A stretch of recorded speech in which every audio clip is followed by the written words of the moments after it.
Hello, and welcome to the 5th Annual American Express Leadership Academy Global Alumni Summit. My name is Richard Brown, the Vice President of Philanthropy at American Express. To those joining virtually, thank you for being a part of this special live stream event. To our Academy alumni who have come from 14 countries from around the world to be here with us in DC, thank you for making this network of like-minded peers so powerful, and thank you for your commitment to leading positive change each and every day. I also want to recognize and thank all of our 12 Academy partners who are here with us. And I really mean this. Our Academy program would simply not exist without your expertise, partnership, and commitment. You guys make the Academy the Academy. Additionally, I want to take this time to thank the Alumni Task Force Subcommittee, the Summit Subcommittee, as well as our colleagues at Atlas Corps who have organized the summit, and specifically call out Pragya Mishra, Atlas Corps Fellow whose fellowship is focused on the Leadership Academy Alumni Network. She's right here. And Pragya will be participating in our Academy in May. And also Abby Robinson, who has been our partner since we initiated this program 5 years ago, also an Academy alum. I also want to call out Scott Beal, who is the CEO and founder of Atlas Corps, also an alum. So we are well represented with Atlas Corps and their folks. We are truly grateful for your ongoing commitment to this effort, all of you. And thank you for your dedication and care of our Academy alums. It is now my pleasure to introduce today's speakers. Bill Drayton is the founder and CEO of Ashoka.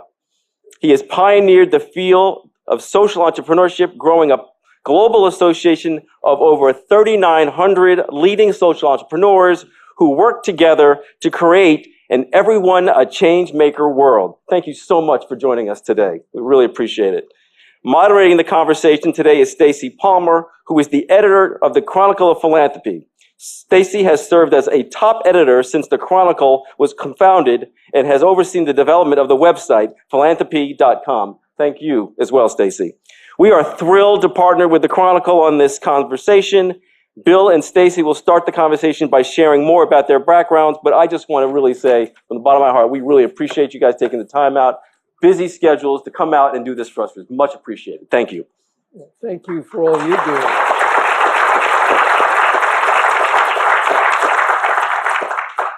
Thank you. It's a pleasure for us to be here and a real treat for us to be able to share this time with all of you, because we're curious to hear about the work that you're doing and how we can help advance that. So I hope that this will be a conversation and that you will be thinking of the questions that you want to pose all along the way. We do have a lot to talk about today because one of the things that's amazing about Bill Drayton is all of the ways he has thought about social change and how that's evolved in so many ways and how he is still perfecting it. One of the things we were just talking about before we came on stage was some of the things that he's learning and thinking about and how recent some of those things are, even though we all think of Ashoka as being a very established, long-run organization, they're still learning new things constantly, and that's one of the things we will talk about.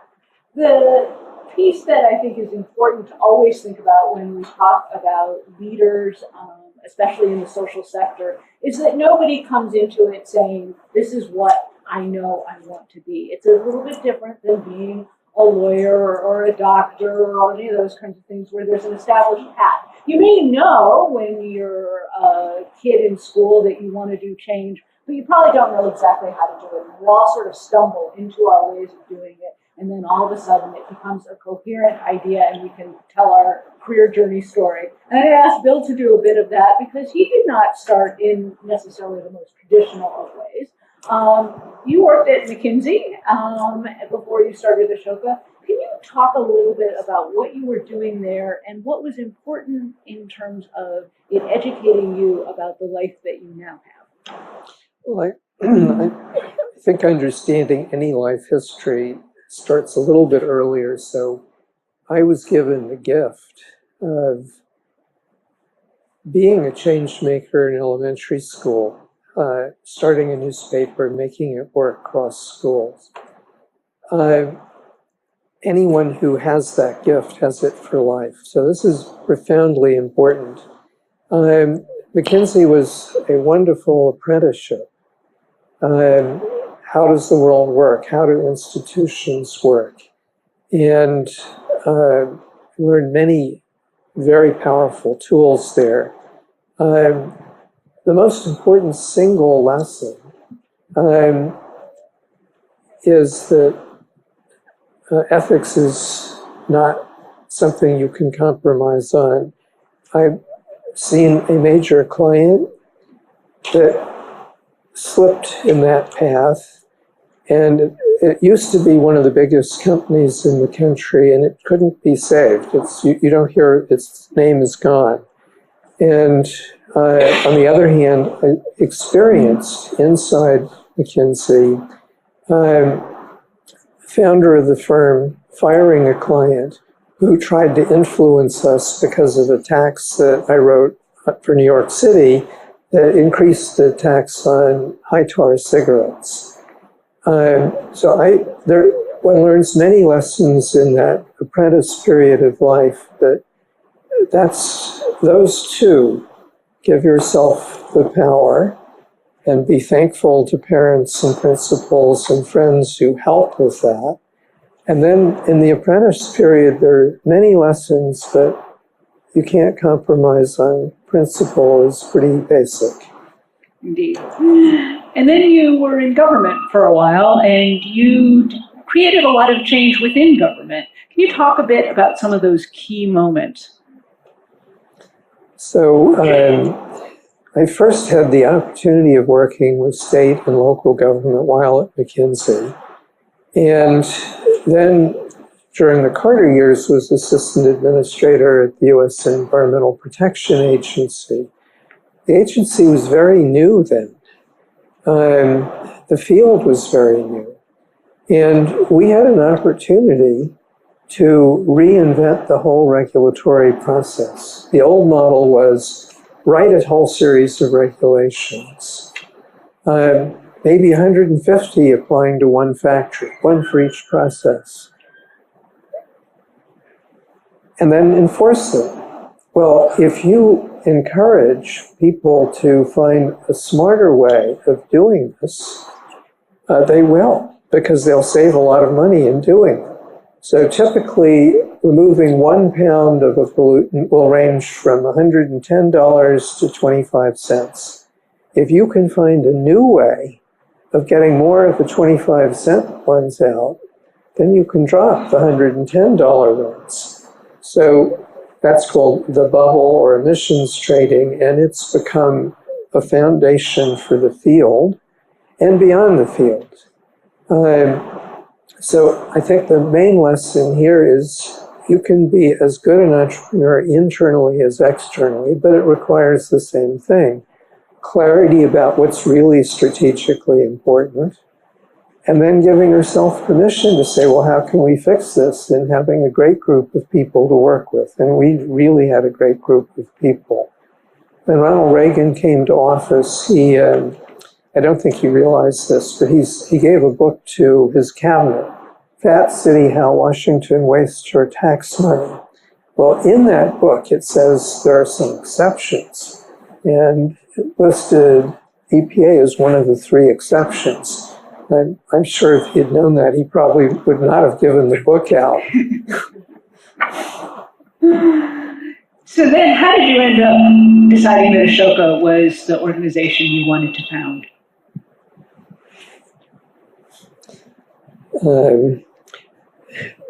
I was 18, 19 in India, a sophomore, and as you know, sophomores control very little. And the statistics had become very real. There were people I knew, were friends. 100 to 1 difference in average per capita income really means something.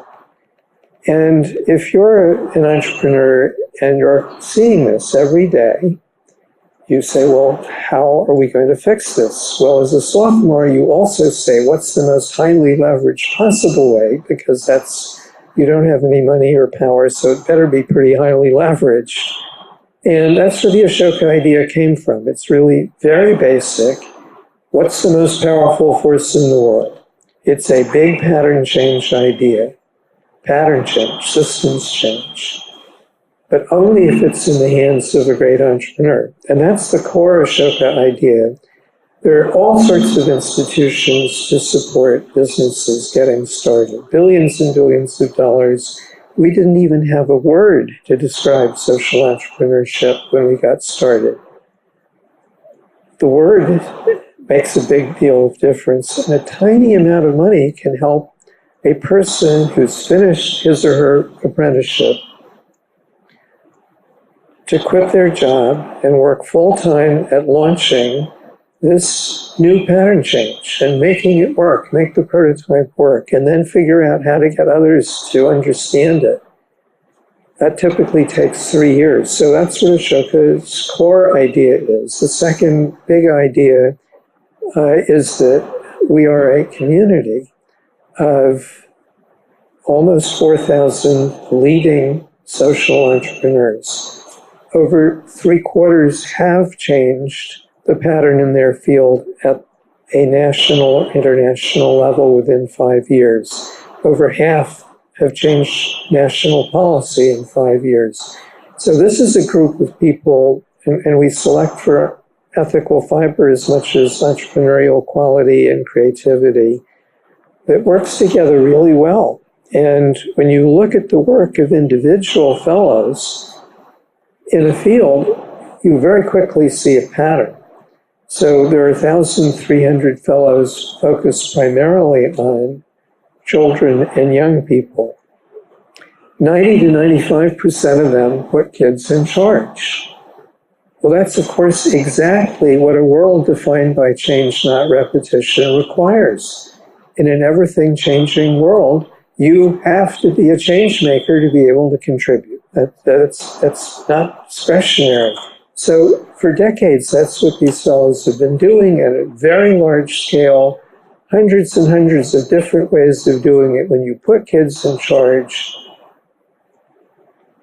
math scores go up, language scores up, bullying rates go down. That's the conventional measures. What's really important is that those kids know that they are change makers, and once you have that, you have your power for life. I want to talk more about some of the forces that require us all to be change makers. But first, I was wondering if, and I know this is hard to choose among all of the children that you have fostered in so many ways, but if you had to talk about one or two of the fellows who really exemplify the kind of work we're talking about, could you give us a quick look at who they are and what difference they've made and how they did it? Well, let me take, since I met a Tunisian colleague here, a Tunisian example, Sarah Toomey. She is attacking climate change. As you know, North Africa is one of the especially vulnerable areas. And her idea involves helping small farmers farm in a much smarter way. So on average, their incomes go up 60%. That's a good incentive. And this involves, among other things, planting many, many, many acacia trees. And she is well on her way to the 250,000 trees. It's the immediate term objective. Now, how did she get this power? Well, when she was 11, she noticed that the 12 and 13-year-old young women in her village were stopping going to school because it was unsafe to walk. And she said, oh, there should be a bus. And then she decided she was going to get a bus. And she did. Now, that experience, and she also became an Ashoka Young Change Maker. Again, this back to my own story, you'll find this over and over again. people who are great entrepreneurs today, not all, but very, very, very overwhelmingly, they started something. They knew when they were young that they had their power. So Sarah is a story of both a social entrepreneur at work. She gave herself permission. She's changing the pattern. This is going to spread way beyond Tunisia. It's already started. But it also started when she was 11. And her parents supported her. Her friends supported her. But she is the one who gave herself that permission.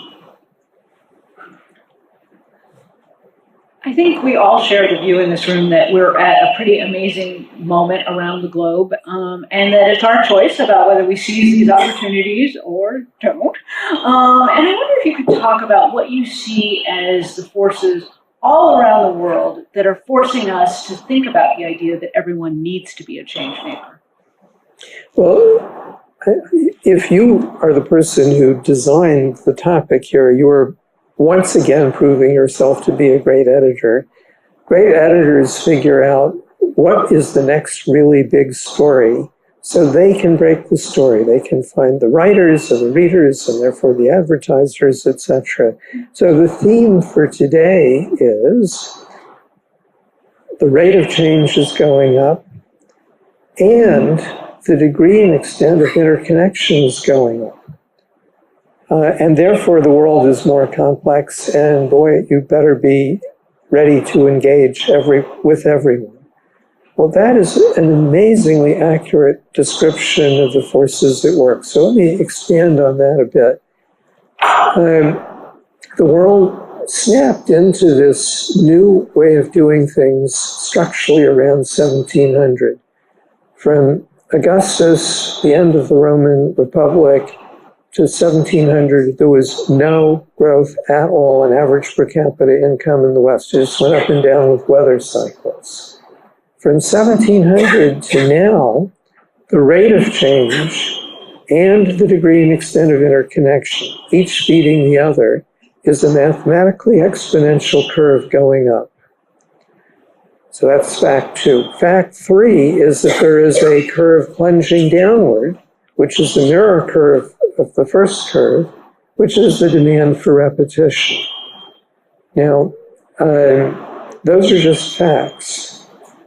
It used to be that we gave people a skill, banker, barber, whatever, and then they would repeat that for life. And work was organized with many, many walls to make that happen. Well, that was very efficient as long as there was very little change. But that curve, we're now at a point that this doesn't work anymore. Anyone who thinks you're going to solve the problems of joblessness of anybody, anywhere, by giving them a skill is in a time warp. They don't understand. The half-life of any skill is going away. Remember that curve going down. What really counts is whether you can contribute to the creation of an adaptation to change. Are you a change maker? And it also says that every human grouping has to organize in fluid, constantly changing, open, no walls, integrated teams of teams. That's how the world is working. And those parts that are still stuck in the old way are dying really fast. Now, everyone here is in the group of people who know how to play this game. And we have to get better and better at it because the game is speeding up faster and faster, more and more interconnected. There's a large group of other people who do not have the 4 abilities that are required, who are falling further and further behind. So we call this the new inequality, the division between the people who have the abilities and are in the game and are helping one another get better and better at the game, and those who don't have the abilities and are falling further and further behind. And we are telling those people, go away We don't need you. It's your fault. And by the way, your kids don't have a future. Well, that's pretty depressing. And you might be tempted to do drugs. And you'll certainly be angry. Now, look at what this means in the world. Why is income distribution getting worse everywhere? Which it is. Everywhere. It's not a function of a local economy or politics. It's a universal. Well, there's a bidding war for people who have the skills that the people in this room have. And there's going away demand for people who don't. Economics 1. Second, why do we have us versus them politics everywhere? Spreading really fast. Again, this is an emerging universal. Because these people are really angry, and they should be. It's unethical to treat anyone this way. It is especially unethical to allow any child or young person to grow up without the abilities they need to be able to contribute. And that is happening right now in America, in Japan, everywhere in the world. That is inexcusable. So we are at this huge transition moment. On the one hand, it's thrilling because this new world is so much better. There's no way that the problems outrun the solutions when everyone is a change maker and we know how to work together. It is inherently, dramatically more equal because everyone is a giver, everyone is powerful, everyone is a change maker, and most important, everyone has what we have, the ability to express love and respect in action. That's what brings happiness, health, longevity. And if you don't have it, imagine what that's like. Well, this is the choice that we all have to make. The part of the world that's in this new game is doing really well. You have massive, revolutionary anti-corruption movements. The people in Brazil have impeached 2 presidents, the 3rd one is in jail, the 4th one's en route, 100 political leaders, the head of the largest construction firm, similar things happening in Nigeria. I mean, this is really amazing. This is a revolution by the people who are in the new game. We don't want this anymore. At the same time, things are falling apart at the other end. So this is a huge challenge for everyone here. All of us, we have to work in our own lives to be the best possible change makers for the good. We have to help the young people we know. We have to help whatever organizations we care about make these transitions. This is right at the heart of what leadership today is about. So I want to thank you all because I know that's what everyone here is doing. And all of that is daunting in some ways and exciting in other ways. I wonder if you could talk more about the skills that a nonprofit leader needs today to be able to be a good change maker. It's not the same things that it was 30 years ago, I would say, in terms of what you needed to prepare for. What would you say? What are some of the ingredients that people need to have and the skills that they need to keep learning?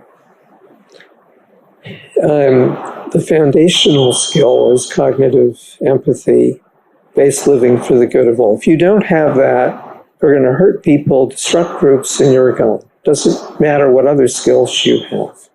If you do have that, then you can figure out, how do I deal in this constantly changing kaleidoscope of context?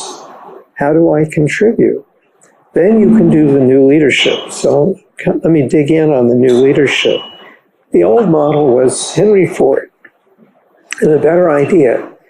And he figured out what everyone else should do. And they would sit there and repeat for 20 or 30 years, more or less. That's the old model. The new model is the opposite. Right? You start in the same place. You have to understand the whole world, this kaleidoscope of all the pieces fitting together. And parenthetically, the best way to understand that is the human brain. We as a species are becoming one organism that functions like a brain. You got, anyone here comes up with an idea and you build a team, and then it's suddenly a team of teams of thousands of teams as it spreads across the world. And well, that is so different from the way the world was. You have to understand that. You have to look further and further into the future as the future is coming at us faster and faster. So a leader's gift is, first of all, to see the possibility, to envisage a new possibility, and then to invite the right new team of teams to come together. And then to figure out the synaptic architecture. How does this new team of teams work together? And once you've done that, then every single person on all those teams is contributing to evolving the vision and the synaptic architecture, and they're all helping one another be the best possible change makers and players, because that's what you do on a team. You can't have any players who are not doing well. And once that dynamic is underway, your role as a leader is keep it going. And that's a constant process of understanding the people, the groups as they change. That's why we all have to work at this. This is new. And it's the demand for this type of leadership is going up every year. And one of the key components, certainly in talking about this, is a focus on advocacy, on public policy. And one of the things you noted when you talked about the fellows and their achievements is that they have changed policy. I would say, at least in the United States, most nonprofits don't necessarily define themselves that way. They might think of a particular service I'm providing. I am providing food.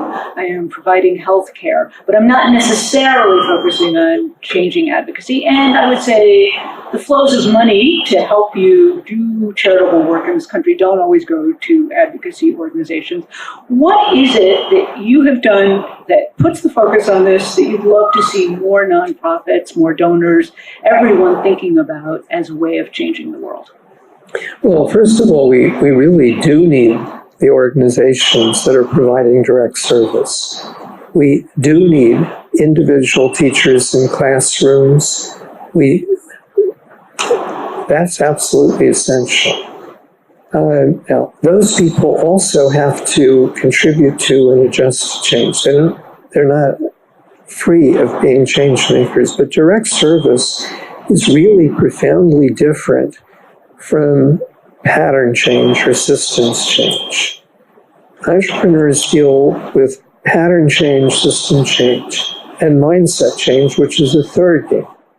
Direct service, pattern change, mindset change. 3 different games, different types of measurement, and you play them differently. And pattern or systems change is not the same thing as advocacy. Advocacy is a tool among many tools that you use in the process of causing systems change. So if you think about Sarah Toomey, the example I was just citing, a Tunisian fellow, she is helping farmers become change makers. She's helping them think in a very different way about their farm and the opportunities. That's part of the Everyone a Changemaker revolution, and it works. That's the 60% increase in income. But it also works because people feel very different when they're able to control their environment and they can continuously evolve it. Well, that has a huge impact on climate change, which is her ultimate objective. But there you can see the entrepreneur is using many different levers. And this is, the theme of today is rate of change, degree of interconnection. You have this brain-like new reality. And you have to provide new leadership. And that means you have to be able to work with everyone. And just think of all the people Sarah is dealing with. And you have to think about how do you change the system. Well, she has changed the economic system. That is changing the environment system. One of the things that doing that kind of change requires, and I know this is a key part of the way you look at the way the fellows are organized, is an ability to focus on the future and really to understand what are the things that are coming next that we need to deal with. That all makes sense to me, but I wonder how you do it and how you make sure that you know that you're really making the right bets on the future and that the people who are in these cohorts in education, in healthcare, in other areas, how are they sensing what is really coming next? Well, one of the most fascinating things about really good entrepreneurs is that they know what the future is. If you're an entrepreneur, you don't get satisfaction from writing a book. You don't get satisfaction from doing a demonstration. The only thing that will bring you happiness in life is when your vision has become the new reality for society. And that means that you are constantly listening, adjusting, but it also means that you don't start if you don't have some pretty good sense of what the world is going to be like. So we have in Ashoka this amazing and pretty unique focus group. Most focus groups are only useful for the very immediate, because what's in people's heads is the past, especially when you're at a frame change moment like this where people haven't gone through the framework change. But the fellows are not going to start unless they know. That's why 90 to 95% of the fellows dealing with kids put them in charge. Who else does that? These are fellows, 1,300 people elected over decades all over the world in all sorts of different circumstances, because they know it's going to be in everyone a change maker role, because it already is. They can see that. Now that is a special gift of the entrepreneur, and we have the special gift of being able to see the patterns. Pierre Omidyar did us a huge favor about 12 years ago. He challenged us and said, "What is your real objective, Ashoka?" And we said, "Oh, we're building an entrepreneurial, competitive citizen sector." He said, no, that's an intermediate goal. And then we understood it was really in everyone a change-maker world. Once we were able to say that out loud, it was so empowering and so clarifying. So the ability to understand the architecture of the world, that's one of the reasons the framework change is so important. Once everyone can see that and say it out loud and think about it, and then the ability to see the future is dramatically improved for everybody. So again, everyone here can help with this transition. When you help someone else see this is the reality and say it out loud and have that confidence, you have given them a crystal ball. They can see the future because it's here. It's not the future, it's right here. And if you're trying to lead and you understand that, then in working through how your idea is working, you're getting a deeper understanding. That's certainly been our experience. So since you have this position of being able to talk to people about the future and you have all these fellows organized, can I ask you, what are some of the pressing things right now that the fellows are dealing with and that you're seeing? If you had to name 2 or 3 things that you think are incredibly important for us all to be thinking about for the next 2 decades, what would they be? I've already alluded to the fact that we have a world where an unacceptable number, maybe a majority, of children or young people are growing up and are not getting the abilities they need to have to be able to be a contributor, to be a powerful person, to be a change maker. I think that's a huge crisis. If you don't have those abilities, you don't have a future, because the world that you are being trained for is going away. How many people think that their daughter is going to be a bank officer? Well, you know, Alibaba has replaced bank officers with an algorithm that does a lot better. a self-correcting algorithm. And, it has a 0.87% failure to pay rate versus the acknowledged Chinese average of 0.95, and it's 90% or more less costly, and it's much faster. And, well, there went that nice professional bunch of soft jobs. I mean, we know that. Everyone can tell stories about all the jobs that are going away. But the other half of that is this absolutely insatiable demand for people who have the ability to play in the new game. That's why salaries are going up.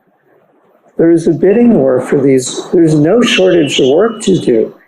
Just think of all the work that's involved in helping everyone constantly master these skills and learn and put in place new many-dimensioned layers of teams. This is the new work. There's, of course, going to be some repetition, etc. But so I think the first most urgent thing is to give people the power so they can see their strategic situation and to give them the ability so that they can lead, they can contribute, they can be a part of this game. If we have that, do you believe for a minute that we're not going to solve the environment problem? And I think doing some of that takes things that you've alluded to before, but you've broken it down into something that I believe you call collaborative entrepreneurial jiu-jitsu. So I wonder if you can talk about what are the components of that and give me an example. We were talking earlier about an education example that you have to offer. This is not one of our great successes in naming. So it did not slide off my tongue, if you know. So yes, I will agree with that. So given the objectives I've just been describing, then we have a challenge. How do we work together to help the world? In this case, put in place a new definition of success in growing up. What constitutes success? So 150 years ago, we went through one of these transitions. The rate of change should reach the point that we needed everyone to read and write. Dangerous to have people not reading street signs. So he said, need this. What is needed now is for everyone to have the confident ability to have a dream, build a team, and change their world. And that has to start early. So this is where we are on this. Now, it's really clear. It's the Fellows pattern. It's what everyone in Changemaker world needs. So then how do we actually get the world to change? So over the last 5 years, we have developed the collaborative entrepreneurship jiu-jitsu process, which we call CEJ, which is even more mysterious. And once we check the box that it's the pattern that the fellows are doing and it's what the world needs, then how do we get it to happen? So the first of 4 steps is you've got to have co-leaders. We're too small, we need co-leaders. Again, the fellows are the most obvious place. They define themselves big. They have a life of causing big change. And many of them really love the idea of causing even bigger change. And it's comfortable for us to work together. So co-leaders. The second stage, which is where we are now in this work, there are 2 big elements that have to happen. And then there's some supporting elements. So the first we call jiu-jitsu partners. So if we're going to change how everyone thinks about what success in growing up is, what are the most powerful big forces in society we can pull in, if they, each reinforcing the other, start moving, then they are in use. They have the big game player power that we don't. All right, so that's education unions. select political units, publishers, select publishers, and second tier, highly entrepreneurial, hungry education schools. Now you can see why those four reinforce one another. So let's take the education unions, for example. Well, first of all, they're very powerful. They deal directly with 4.8 million school employees. Nobody else does that. They deal with every school board in the country. Nobody else does that. They deal with every education writer. Again, nobody else does that. They have to be listened to by every political system, not always with happiness, but at least you better listen to these folks. This is really powerful. Now, they are on the defensive. Everyone is attacking the unions. They're the scapegoat. And certain people would like to get rid of them for political reasons as well. They know that. Now, if they become one of the main champions, along with publishers at school political units, saying this is the new definition. So let's take the local in Cincinnati, for example. So where we are is that we've got one local that's fully on board. We're working at the national level in the US, and in Brazil we have the Union of Supervisors and others. So imagine the local in Cincinnati. They go to the school board. Now remember, these are the people who are telling the school board, you can't have the new school building because we want our salaries. Now they're saying, if Cincinnati is going to have a future, we need to work together to bring about this change. And this is changing the relationships. They can also go, which they don't normally do, to the 7 major businesses in Cincinnati and say, you know, if you're going to do well in the future, you've got to have everyone a change maker workforce. And where do you think you're going to get it if we don't change what's happening in the schools now? Let's work together. Well, that's different. You know, those companies are the people who pay certain political party, which then is trying to kill these unions, etc. You can go to the religious houses. So the head of one local said, you know, our members, when they see us coming to their religious house with this message, which is parenthetically a message of giving everyone the ability that the great prophets wanted, empathy-based ethics, so that you can be a good person. What this person is saying is, the head of the local, my members are going to be proud of me and of us. Instead of being embarrassed to say they're a member, they're going to be proud. Well, when you are at the cutting edge and championing a profoundly needed, profoundly right change, everyone wins. The school board wins, the business wins, the religious house wins, the union wins. But it's the union who has the interest. Now, there are many other, when you start thinking about how all the pieces fit together, this is why I was going into this example with it, all the pieces fit together. It's a brain-like new entity that we exist in. And all right, so if you can imagine, we've got in Brazil 10 of these jiu-jitsu partners in the 4 different categories. Well, in the publishing area, for example, there's some of the big mainline, but there's also, I think it's 7 or 8 publications that focus on education. New Scholar, 2.5 million followers. Well, this is big news, and they're breaking that news. And the ed school, Sumere, they're the only ed school that's championing this. For the first time, they can raise money other than fees. The city of Manaus is asking them to come and help. They've never had that happen before. They're getting better faculty because they're in a different competitive position. They are out in front. Now, so that's what the Jiu-Jitsu partners are. You get those four working together. The other half of any revolution is you've got to serve the person who's going to stand up in the local community.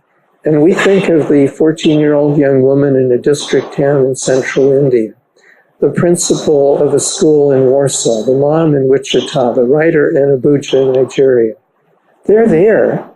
We have to get them the ideas and then the supports and then the ability to find one another. Now, you can see how those two pieces feed one another. Once you get the Jiu-Jitsu partners moving, that then makes it easier for this young woman in central India to stand up. And when she does, that's it for her life. She'll remember that. She'll be a powerful person. But it's also changing the people around her. She's building a team. It's local news, and it connects and reverberates with what the Jiu-Jitsu partners are doing.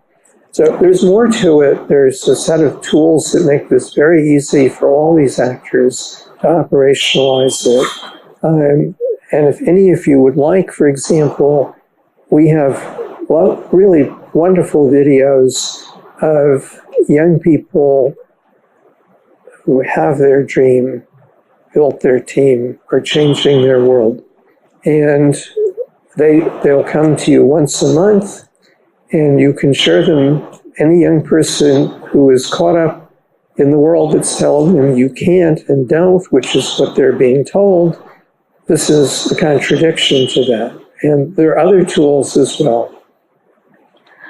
One of the things that I think you haven't used this word, but I would say most of us in this room are probably impatient about the way the world is and wanting to change it faster in a time when change is happening faster than ever. How can we speed up this process? Are there any ways to do it? What is it that's going to make sure that we really do meet this moment? I think it's getting everyone to co-lead the movement. You know, when that young woman stands up in Kolhapur, she is causing big change. If you think about the civil rights movement, there were a few thousand people who were at the heart of it. But other people, all right, let's boycott the Woolworth stores because the lunch counters are segregated in the South. Well, you know, I was a sophomore in high school and I got my little NAACP newsletter and I organized my friends and we picketed the Woolworth store. Well, I remember this quite vividly. It got me in big trouble with the school. But it was, you know, there are people all across the world. Give people the power. Is there anyone that you can imagine who doesn't want to be powerful, to be a powerful giver? If we can just give people the idea, you can do this. Here is this historical moment. Please stand up and do this. They will. We certainly hope so. One of the things I'm curious about is how your own organization is evolving. Given the fact that we need to adapt so much, and you talk about that power to adapt as being critical, how are you leading that? What does the organization see? What do you see coming next?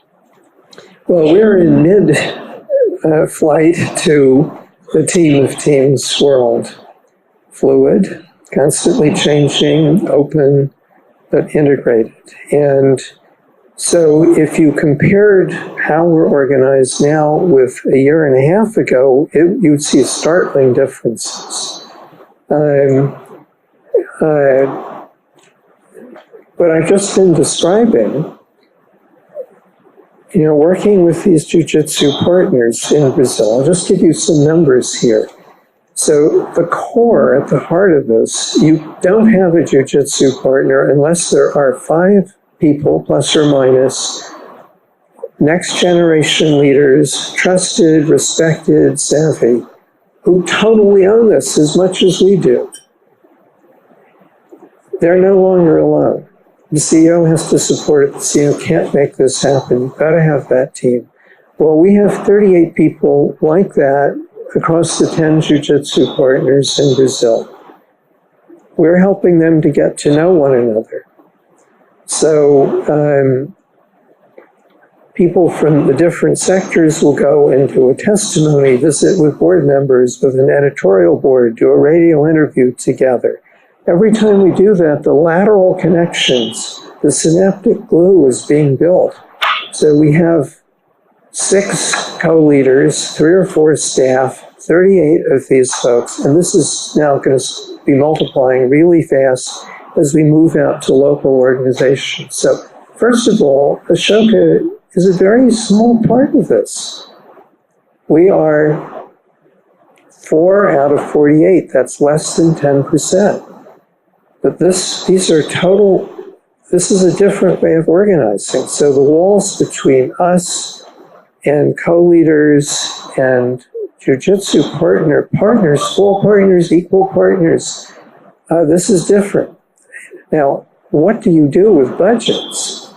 Oh my God, what do you do with accounting systems? They are so far behind. All right, that's going to be the case, but we have to move ahead. So that's one change.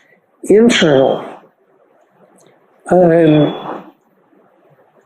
We've been going through this 5-year learning process, and we've been developing prototypes. I have just been describing the process of developing jiu-jitsu partners in Brazil and the US. You've been hearing prototypes. Now we're moving out. We're going from dealing with 5 people at the head of the national union, which is very much on board. You go to 3 locals, where you have now got 20 core partners. They start dealing with, we've mapped this out, 26 constituencies in their city. And when you say religious communities, there's not one in Cincinnati, there's a lot, so that's a team of teams. This thing gets big really fast. That's the power of this type of architecture. And then you start doing the cross connects. Well, we have to deal with all parts of that, and it's constantly changing, faster and faster, more and more interconnected. Theme of today. That requires a different type of organization and leadership. We have to have a team of all these teams. There has to be a team of all the teams for Latin America. If you don't have that a team, then everyone is isolated in their stovepipes. It's always a team of teams for whatever the change goal is. So the change goal for Latin America is, how do we get Latin America to be an everyone a change maker place as fast and wisely as possible? All pieces have to work together. Whatever the goal is, and there will always be new ones, and there'll always be changing, you're always forming new teams of teams. And it's just a very different, but very satisfying way of living. Indeed. I want to get to the questions from the audience. One thing I wonder if you could be thinking a little bit about is mistakes you've made that you can help these folks learn from. So if you want to cue that up while we're looking for the next question, you can answer my question and we'll take some hands to hear from the audience. And if you would, a microphone is coming to you. It might have come fast enough you don't have to answer my mistake question yet, but be thinking about it. I'm coming back to you. Good afternoon. Thank you for everything you've shared. My name is Shelly Danner. I'm the program director for Challenge Detroit, and I live in Detroit. My question is, could you share your perspective on the importance of women's leadership or having women in leadership roles in the social sector? Thank you. I think you should take that. We write about that all the time. That's one of my obsessions, so please answer. I will say one of the things that we look at a lot is obviously women have played critical roles, but they are not yet in all of the top jobs that they need to be in. So really cracking that glass ceiling all the way is incredibly important. The other thing is we look too at the donors and whether women are treated in the same way as men, are able to affect change in various ways. And one of the ways that nonprofits have not kept up is really understanding how women give differently, what they want to give to. And as many of the women of wealth we've talked to said, people are leaving a lot of money on the table. We want to give. We're ready to do it, but nobody's asking us and nobody's paying attention to us. So it's a huge opportunity to get women involved in so many different ways. So I think we have a long way to go personally. I would just add that if you are a social entrepreneur, there's no glass ceiling by definition. That's one of the great advantages our field has. And social entrepreneurs attack problems. So a U.S. fellow, SLAD, sexual harassment, it's hard to report, maybe harder than the actual experience, not very satisfying. So people procrastinate and the data becomes less and less useful. Well, she has developed a site that you can go to on more and more campuses to report, and it's time logged and recorded, and you can choose to use it whenever you want. It identifies the repeat offenders, which account for a very, very, very high proportion of the total. And once you establish that sort of a pattern, then you can go to the people who have been affected and say, here's this pattern. Would you agree to have us bring this pattern into the university administration? Now, she's also doing this with venture capitalists who tend to be abusive, as we have discovered, and increasingly in other places. So I give you many examples, but the power of social entrepreneurship is very great to deal with the problems that we all face as we go through this gender change. But also, these are very powerful role models, and that is very important. There aren't enough yet. Who's next? Can you hear me? Okay. I have a Twitter question from Laura in Colombia. Her question is, how do we teach ethics, especially when our leaders may not be examples of ethical leaders? So let me just give you a very concrete example. If any of you have young children, imagine that your 6-year-old daughter has just hit her 4-year-old brother. Well, you have punishment, rules and punishment, that mirrors society, but you could also put your arm around your daughter and say, how do you think your brother felt when you did that? And why do you think he reacted the way he did? And what do you think we should do now? Now, that is helping your daughter develop the connection between the mirror neurons and the cerebral cortex so that she can apply that to the situations in her life. Now, I know this works because in my irritation at the time, I was asked frequently, how do you think so-and-so felt when you did that? It's very effective. Who's next? Scott Beal from Atlas Corp. I'm almost changing my question to ask you a parenting question, Bill, but I'll stick with my original question. I've always been struck in your story about how when you went to India as a teenager, it was a transformative experience, at least I gather, and so many social entrepreneurs that I've met have had that journey story, be it international or even exposure to different ideas and experiences. And by no means is it a requirement for a social entrepreneur, but how much do you think that experience for you or for social entrepreneurs you've met allowed them to become more creative or empathetic or build this interconnected community or world? I was hoping you could reflect on that a little bit. I don't think it's an accident that children of immigrants are more entrepreneurial.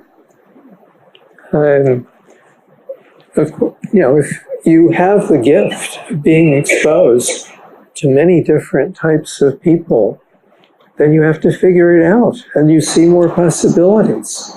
I think it's just, yes.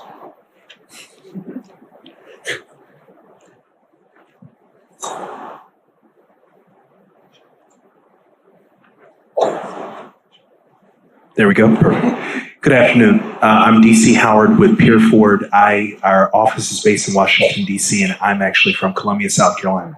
The question I had for you was, you mentioned earlier that children you're seeing and young people aren't getting the needs and abilities they need to be in order to be a change maker. Could you expound a little bit more about what those abilities are from your perspective? Well, let me do a sequel to the 6-year-old and the 4-year-old. Your 12-year-old daughter comes home and she says, no one listens to us. This is really irritating. Or a lot of kids are having trouble with math. You have an important parenting moment. Put everything down again, put your arm around your daughter. I am so proud of you for seeing that problem. What do you think you could do about it? And draw her out. That's a really interesting idea. Why don't you get your friends together and do this? You can do this, and here's why it's important. This is the most important set of skills. Being able to contribute. That's what will make you powerful. That'll allow you to help other people in life. And if you need to give up piano class, okay. Now, she won't do it, but she'll come back the next time. You've just surprised her, and she really likes it because you have assumed that she is a good, powerful person. And she's felt that. So she'll come back with the next problem and the next problem and the next problem. Maybe the 4th or 5th time she's going to come back having figured what this game is and with a solution that she owns. And then encourage her and don't take over. And don't let her sister take over and don't let some teacher take over. That's the hardest part of this. Now, any parent can do that. Any teacher could do that. Any religious community order, any sibling can do this. This is not rocket science. You do not have to change the education system to do that. And if we all help one another, and if we have young people doing this, if you take a school, let's take a middle school with 500 students. In 2 years, if you get 5 kids to have their idea of a tutoring service or a virtual radio program, whatever it is, and they make it happen, they have built 5 teams. That means you have 80 to 100 kids who are on those teams, and they think it's pretty important, and they're marketing it to the other kids, and don't mess with them. Then it tips.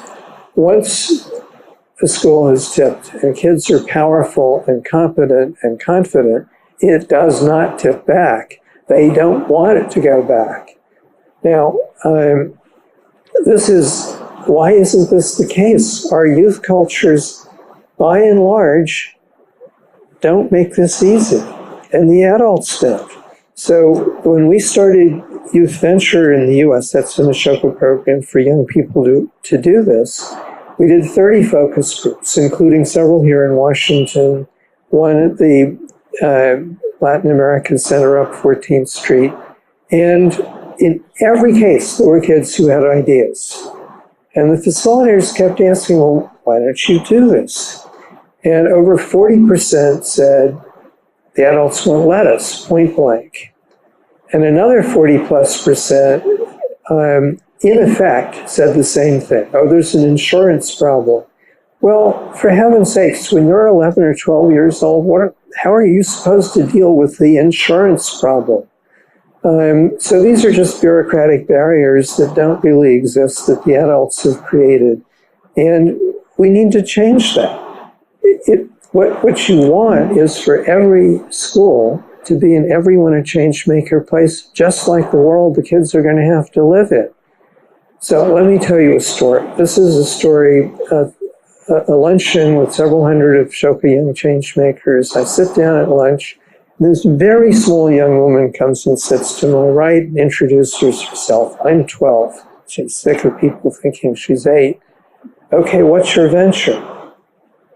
My brother is autistic, and all through school, I would cry when he was mistreated. But now we fixed that. Well, how did you do that? Well, we get together whenever we see a special student not being treated well, and we figure out what to do, and then we go and do it, and we're very persistent. Now, that's 90% her words. That was her gesture. There is no way, if you were there, that you would not know in every cell in your body that she is a change maker. She knows it. She knows that she has what the world wants. That's what every young person has got to figure out, and she has it. So I asked her one other question. How many student groups are there in Shirley Middle School, which is where she was going to school, which is a poor rural school, Appalachian-like departure on graduation? Over 50. Well, how many middle schools do you know have 50 student groups? So what happened is that when she went into that school, she had a problem, and all the other kids said, you have a problem. Think of a solution, build a team, look, that's how it works. And by the way, come and join us, use our service, and her friends, etc. So at 11, she went into a world where being a change maker was the norm, not a really difficult exception. Now, that's what we want for every school, every youth program. And it was one guy for 16 townships that made that happen, who understood this idea.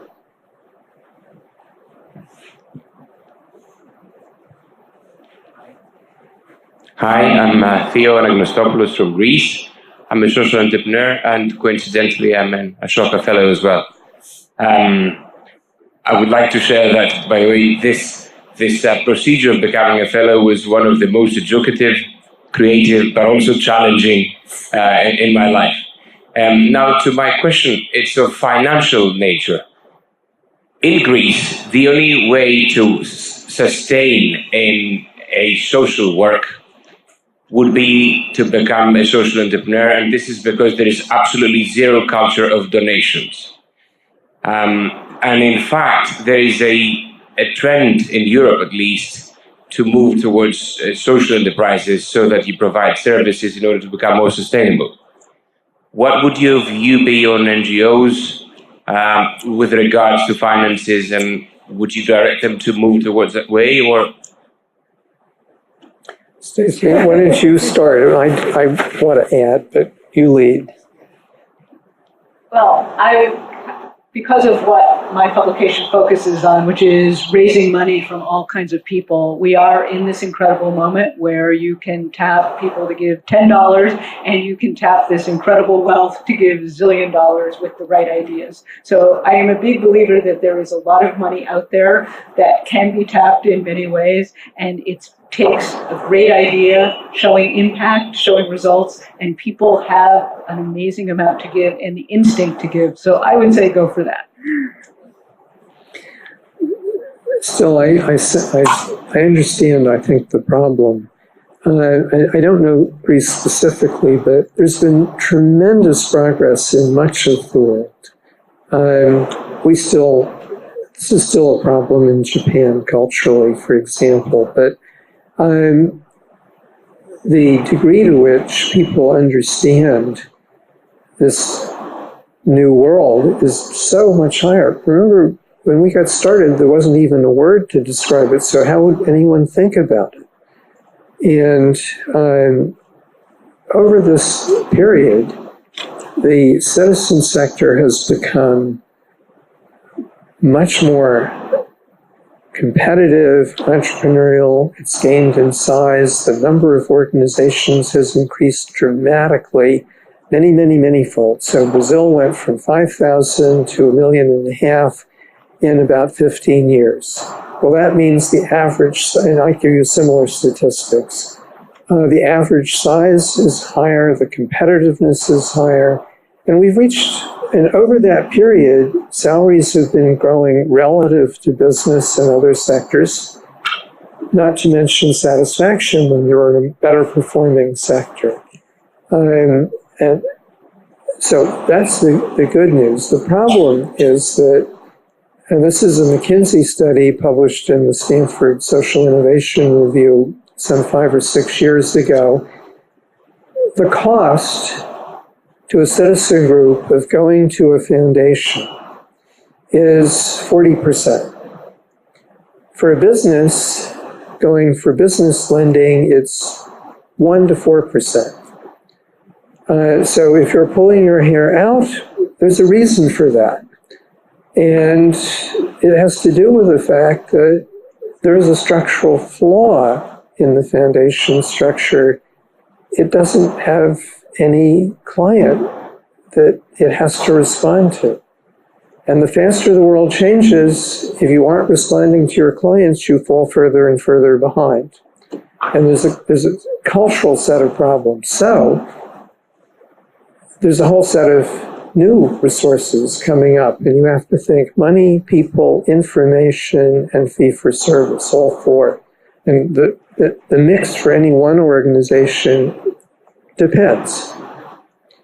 And it depends what stage you're in. You need the institutional funding probably where you are, which is the transition between apprenticeship and reaching the break-even point equivalent, when you have to have a broad base of support. That's where the problem is most acute. And I think it's particularly acute when you're dealing with something that isn't direct service. People understand direct service and they think scaling means teaching twice as many students. That's not what entrepreneurs do. Our job is to change the pattern. And you're faced with donors who are stuck with that concept of scaling. It's a problem. And then social enterprise. This happens every 10 years, plus or minus. Oh, wouldn't it be great to do good and make money at the same time? Oh, yes, that's a great idea. Let's go and do that. And then all of a sudden, all this money comes in and everyone tells you, you now must pretend that you're a business, blah, blah, blah. And then people slink away because, the deal flow is going up, but it doesn't go up by, multiples. You remember venture philanthropy?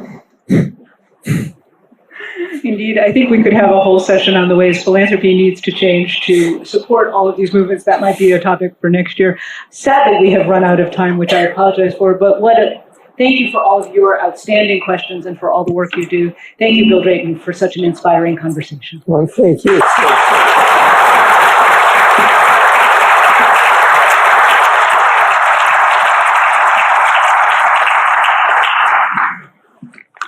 Thank you, the both of you. I have a 16-year-old daughter and a son, and the thing you said that really struck me is that I want her to become what the world wants. That is so dramatic and so positive and so what my daughter, I hope to be. My son too, but we're talking about women, so I just thought that was very striking. So thank you both for joining us today. And we're now going to go into the award. So we're very excited to conclude the live stream with the presentation of the American Express Leadership Academy Alumni Award. The award was created to recognize an Academy alum who has continuously demonstrated strong leadership and who has had a significant impact on their organization, their community, and the sector. We got a significant number of really impressive nominations this year, so you can imagine that this was very difficult for us. The nominees are sitting at this really powerful table right here. Just give them an applause, please.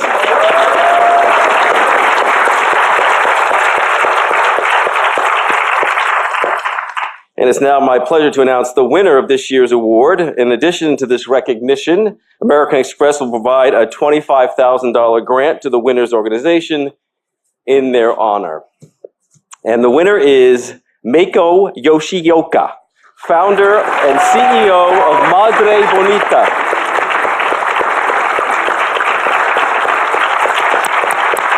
Come stand by me. Come stand by me. Congratulations. Stay right here. We're going to finish this. Congratulations. Before Meiko makes her way, well, she did go her way to the podium, I want to first tell you about her, the important work of her Madre Bonita. The organization is a nonprofit organization dedicated to supporting families after childbirth. The organization provides postpartum fitness programs for new mothers to recover physical strength and mental stability.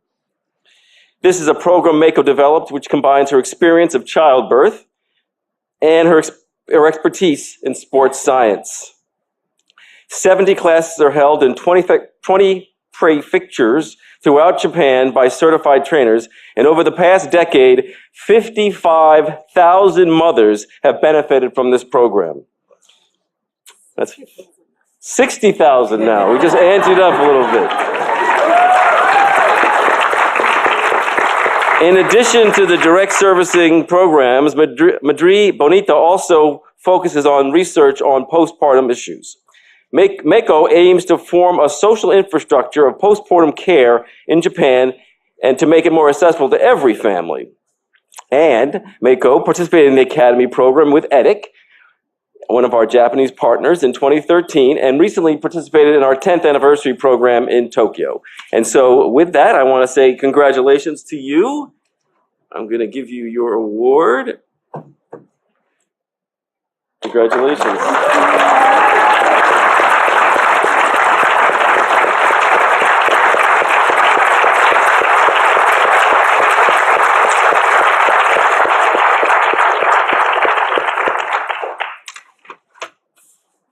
Want to say a few words? So thank you very much for this honorable award. Japan is facing now new challenges that former generation never faced, like rising elderly populations, falling birth rate. And what's embarrassing is Japan's gender gap index places 110th out of 114th. That's embarrassing, isn't it? But we are not losing hope. We just celebrated 10th anniversary of Amex Academy last month, and we have 800 alumni in Japan. This is quite a crowd, isn't it?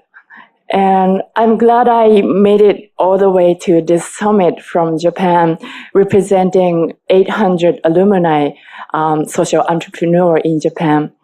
So it's such an honor to be standing at this stage as a winner. But last night, we took a selfie, 5 of us, and Jacob told us that whoever wins, we support each other. So let's do that and stay in touch. Thank you very much.